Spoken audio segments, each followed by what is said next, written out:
I'll skip the intro and just say, John Campbell, hello. Jesse. Welcome home. Thanks. I suppose it How is many really. times have you gone away and come back This again? is my fourth time. This is my fourth time at RNZ. Yeah. I started as a cadet reporter just after the signing of the treaty. Actually, it was after. It was a very exciting time. Yeah.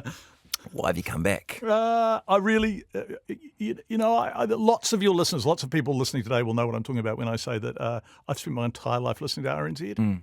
Like it truly was the soundtrack of my childhood. I don't know. I remember my mum and dad listening to RNZ when things happened. RNZ went on every morning. RNZ was on, and then I never meant to be a journalist. When I left university, I worked as a share broker for a couple of years. I was very bad at it. One of those traders on the floor that shouts out at the chalkies. My sole contribution to that job was calling the chalkies by name and saying please and thank you. The rest of it, I was pretty useless at. You still do that, by the way. Yeah. Even since you've been in this room, you've used the control operator's name. Yeah. You thoughtfully. Yeah. I'm having a wonderful, lucky life. And my friend Tim, who died 3 or 4 years ago, who I miss desperately, he used to say the world is round. I think it's a good way to see things, right? Anyway. And so Glyn Jones was chief reporter at RNZ, and they used to call me on the floor. Midday Report used to call me for market updates, and I'd just freeform. Like, I had no idea what I was talking about. And I was just off. It was so much fun. And Glyn Jones called me and said, we want a business reporter. Are you interested? But I was queue jumping. So I did a 2-year cadetship. Police calls, going out to the Upper Hutt City Council to see if I could find a story. And I just loved it. So everything, my wonderful life, owes everything to that 2-year cadetship at RNZ. Like, I'm so grateful for it. And then suddenly, you get an opportunity to front morning report. Of course you want to do it. I did a week once with Kim Hill. It was just like one of the happiest professional weeks of my life. I spent the entire week giggling. She's good, isn't she? She's brilliant. What she does, and I think you are like this as well, and some of the other great and prominent New Zealand broadcasters, I think of, Mike Hosking and Paul Henry and Guy and Espino. What you all do is you're interesting, even if the interviewee is not interesting. I would listen to you interview anyone as I would with Kim Hill. Yeah, she was so brilliant, and so sharp.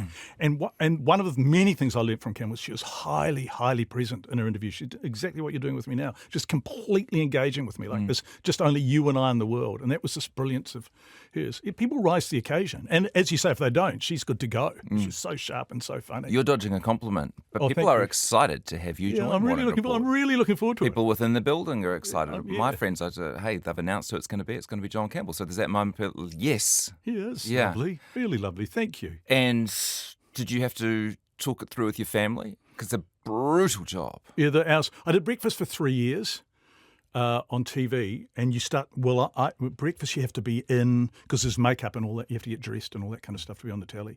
So I was arriving at 4 a.m. here. I think I'll probably arrive about 4:30. I haven't quite worked that out. I think Ingrid gets here about 20 past 4.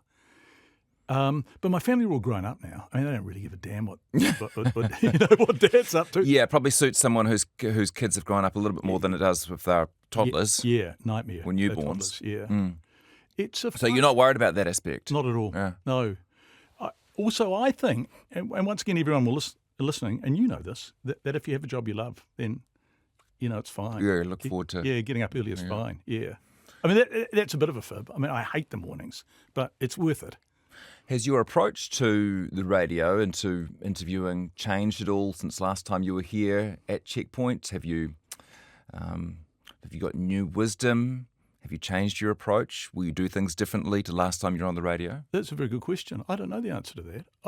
I tend to respond very immersively to whatever is going on, to the provocation, too pejorative a word, but the provocation of the interview. I think, to treat everyone in accordance with whether or not they're answering the questions, whether they're shy and this is their first time, or whether they're somebody who speaks on the radio constantly. So you adjust your approach very much in accordance with who you're talking to and whether they're answering.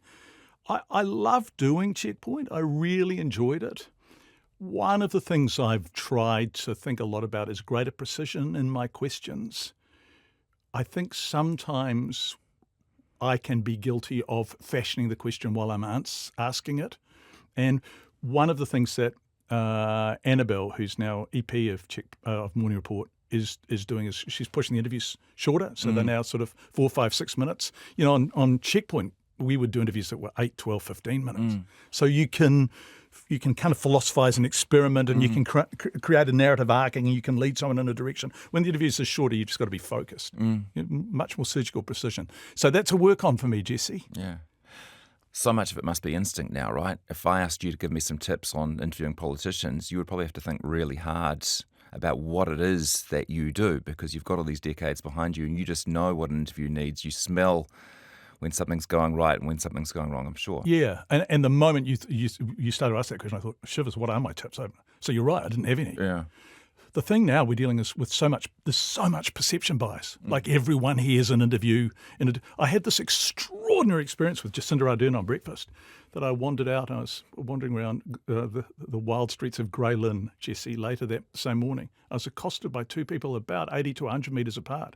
A woman who accused me of misogyny for being so rude to her, and a man who said, and forgive me, this is an offensive phrase, but I think it's kind of apt. He said, "Oh, here's Cindy's bitch. I saw you doing a really soft interview with her on breakfast this morning." Now, they'd both watched the same interview. One of them thought I was kind of really outrageously rude to her. The other thought I was an apologist for her. And you think, wow, they've seen the same thing, and that's the world we're dealing in now. Yeah. So I think you just have to be as true to the requirements of the interview as you possibly can and ignore the chatter, really.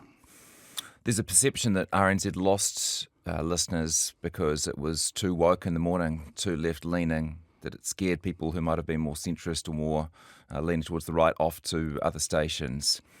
And I wonder if you're worried about a perception that you're on the left as well, and the people who left might not come back because they may have a preconception about what you believe and how you might interview. I'm not worried about that. And I would say to people, the kind of people who are saying that, we need to ask why they're saying it, what their agendas are, who they are. I've spent so long doing this, and I look back over my career and I look back, one of the examples I always give, possibly the interview that made people angriest was Corngate when Alan Clark was Prime Minister. I remember Alex, my daughter, was little, and I was pushing her in a buggy through three lamps. And this person loomed out of frame and kind of hovered above the buggy and leaned in and said, "I pity you having him for a father." And so I think I've always, I just believe in speaking truth to power. That's one of the cliches about journalism. And if you speak truth to power, the problem with that is that it's a small circle of essentially powerful people having the same conversations over and over and over and over and over. So if the powerful are speaking to the powerful, then the world isn't changing. One of the things that I hope to do on Morning Report is also give a voice to the less powerful, to the powerless. Yeah. And that's where my journalism has spent a lot of its time, particularly on Campbell Live, I think, and on Checkpoint too. We did stunning work. I'm so proud of it around contract drivers and, people without agency, without voice, without comms people, without press secretaries. That's the stuff I'm interested in. But I know that when I interview somebody, I am faithful to the requirements of journalism, and that is to treat people fairly. Gosh, it's an interesting one, isn't it? How do you get more, quote, real people on the radio? Yeah, because they're not in our contact box, are they? They're not issuing press releases about what they think. No, they're not. And yet, they probably represent the listener much better than a spokesperson for them does. Yeah, I think we have to be careful of the tyranny of the expert, because the experts by and large are tertiary educated park-out people, more or less. That's not the case, and that's changing as the country changes. But public RNZ is a public broadcaster. It's wonderful. I love this radio. I love this radio station and Concert FM, but I love national radio. But it's a public broadcaster, and I think there's a requirement on us to remember the broad part of that word. And so that means, and I always use this example, not everyone we talk to has got a degree from Victoria University like I have. We need, we often talk about objectivity, but actually what we're really talking about is representation. And representation is inclusion. So the more voices we have, the more we will reflect a plurality of worldviews. And that's a wonderful thing, I think.